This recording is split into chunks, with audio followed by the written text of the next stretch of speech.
Good morning, Namaskar, Sasyakal, and Adab. Thank you so much for coming back here again. As usual, as promised, I am here with an interesting story which is going to blow your mind, and of course, it is going to give you a lesson to learn to live a happy life. So, आज की story कुछ इस तरह से है कि एक बार ना एक एलमनाई मीट होता है। एलमनाई मीट मतलब ये हुआ कि जब आप किसी कॉलेज से ग्रेजुएशन करते हैं तो ग्रेजुएशन के बाद after a couple of years जब आप जॉब वगैरह कर लेते हैं उसके बाद आप वापस से रीयूनियन रखते हैं जहाँ पर आपके कॉलेज के प्रोफेसर्स, कॉलेज के students, everybody gets under one roof for a reunion and उसको बोलते हैं एलमनाई मीट। सो एक बार एक एलमनाई मीट होती है जहाँ पर सारे के सारे स्टूडेंट्स तो आते ही आते हैं, वहाँ के प्रोफेसर्स भी आते हैं और ख़ासकर उसमें एक यूनिवर्सिटी का एक ऐसा प्रोफेसर थे जो कि बहुत ज़्यादा बिलवड प्रोफेसर थे, वो सभी के बहुत चहेते प्रोफेसर थे। तो क्या होता है कि सारे के सारे स्टूडेंट्स जो हैं वो आपस में एक दूसरे से मिलते हैं, ग्रीट करते हैं, हाय हेलो हालचाल करते हैं और करते करते अचानक से वो कॉन्वर्सेशन स्टार्ट होता है, कैसी चल रही है लाइफ और क्या चल रहा है, कैसे चल रहा है। एंड somehow सारे के सारे जो स्टूडेंट्स थे they started the whole conversation turned into complaining session about work stress and how stressful their life is because of the nature of their work and what not.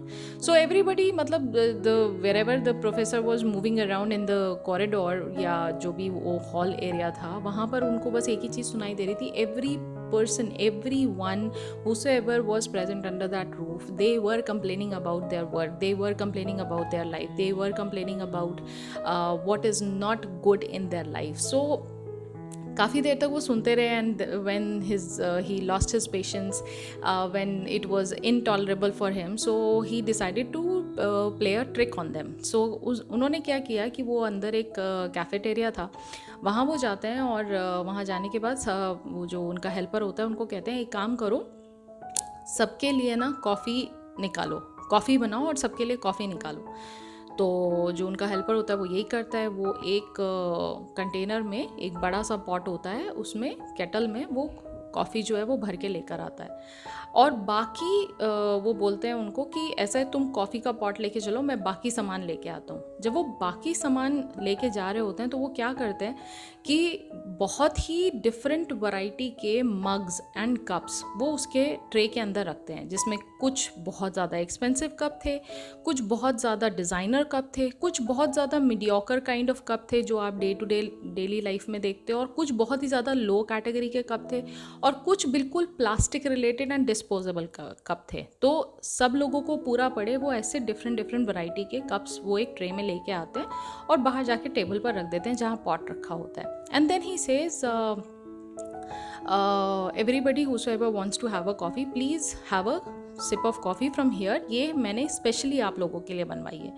तो सब लोग बड़े excited होते हैं, जाते हैं और वहाँ देखते हैं कि टेबल पे एक पॉट लगा है, प्लस उसके साथ में जो है वो एक ट्रे में बहुत सारे कप्स रखे हैं। तो सब के सब भगदड़ मचाते हैं, जितने भी अच्छे कप्स होते हैं वो सबसे पहले गायब हो जाते हैं। यानी everybody the first instinct was, उनका जो सबसे पहला इंस्टिंक्ट होता है वो अच्छे कप्स की तरफ जाते हैं और फटाफट से उसको उठा लेते हैं। सेकंड, उसमें जो बाकी के सेकंड कैटेगरी के कप थे वो खाली हो जाते हैं। थर्ड में फिर और इस तरह से ऐसे ऐसे चलते चलते लास्ट में बेचारे जिनके जो बहुत लास्ट में आते हैं उनको प्लास्टिक के और डिस्पोजेबल थर्माकोल के कप्स मिलते हैं। अब सब लोग खड़े हो जाते हैं कप्स ले लेके, लेकिन एक दूसरे को देख रहे होते हैं, अच्छा इसके पास ज़्यादा अच्छा वाला गया है, इसके पास ज़्यादा अच्छा वाला गया है, इसके पास ज़्यादा अच्छा वाला गया है। तो everybody is just eyeing on each others cups and they were like, जिसके पास अच्छा है वो तो बहुत खुश है कि हाँ भाई मेरे को तो बहुत बढ़िया वाला कप मिला है,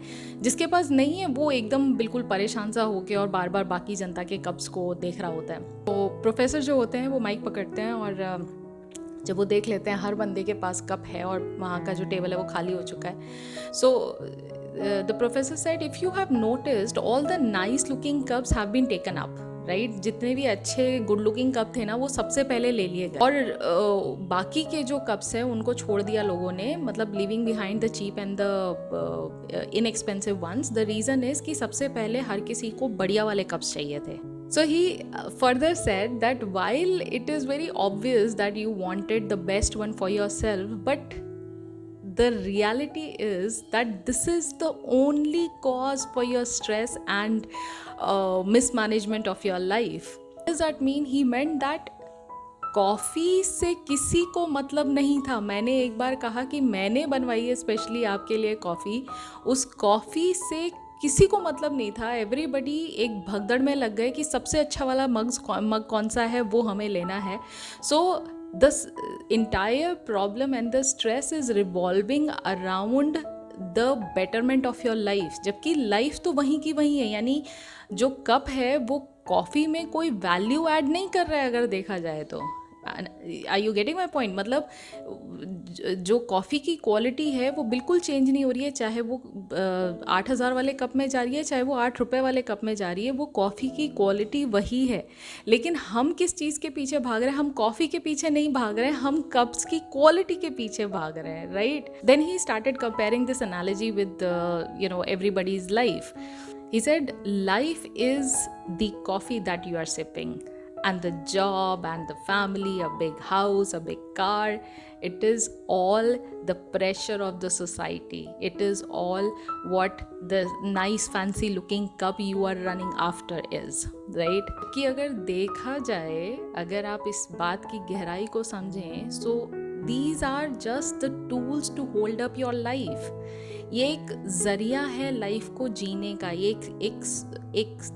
एक सिस्टम है लाइफ को जीने का, ये लाइफ नहीं है। You need to differentiate between the two. हम इसके कंप्लीट ऑपोजिट सोचते हैं। हम सोचते हैं बहुत अच्छी जॉब मिल जाएगी ना तो हमारी लाइफ सेट है। लाइफ तो आपकी ऑलरेडी सेट है। आप अपनी जॉब में खुश हैं या नहीं वो बहुत ज़्यादा मायने रखता है। आप एक हैप्पी पर्सन हैं या नहीं वो बहुत ज़्यादा मायने रखता है। तो सारी कहानी जो है ना, हमें और बेहतर चाहिए, हमें और बेहतर चाहिए। क्यों? क्योंकि हम उस फैंसी लुकिंग कप के पीछे भाग रहे हैं, ये परसेप्शन में कि हमें अगर वो कप मिल जाएगा ना तो अंदर हमारी जो चीज़ें हैं वो भले चाहे ख़राब हो, हमें कम से कम दिखाने के लिए तो रहेगा ना कि देखो हम कितने फैंसी लुकिंग कप में मतलब ड्रिंक जो है वो पी रहे हैं। So that's the whole moral of the story and somehow it just touched my heart and this is quite interesting and quite eye opening because every time we are looking for something better in our life. हमारे पास एक बहुत simple सा example मैं देती हूँ। जब आपके पास ना, आप एक दिन इच्छा करती है आपकी, you desire for pizza, right? आपको उसी समय पिज़्ज़ा मिल जाए तो अगला क्वेश्चन ये होता है कि नाउ व्हाट। अब उसके बाद फिर आपका मन करता है कि अच्छा इसके साथ ना डिज़र्ट होता तो ज़्यादा अच्छा रहता, या हम यहाँ घर में बैठ के खा रहे हैं, इससे अच्छा हम पिज़्ज़ा पार्लर में खाते तो ज़्यादा अच्छा होता। वो जो आपकी डिज़ायर्स है ना, in the hope of being happy, in the hope of finding that happiness through such mediums, ये डिज़ायर की वजह से सारी प्रॉब्लम्स और सारा स्ट्रेस जो है वो आपकी लाइफ में आ रहा है। सो या that's the moral of the story. I hope you like today story. काफ़ी ज़्यादा मज़ेदार थी और मैं बहुत ज़्यादा इससे रिलेट कर पा रही थी because this is what I have been doing almost all my life. So yes, it was quite relatable for me. And yes, in case if you also found it interesting, do comment me down in the comment section and let me know what all you have learned from today's story. So yes, this is Angel Singh signing off for the day. I hope you have enjoyed a lot today and I'll be meeting you very very soon in the next video. Or please do like and share and subscribe because I come up with lots and lots of inspirational, motivational, eye-opening, heart-touching and success story as well. So yes, consider subscribing. और मैं आपसे मिलूंगी अगली video में। तब तक अपने दिल की आवाज़ सुनते रहिए। So yeah, take care, God bless you, bye bye.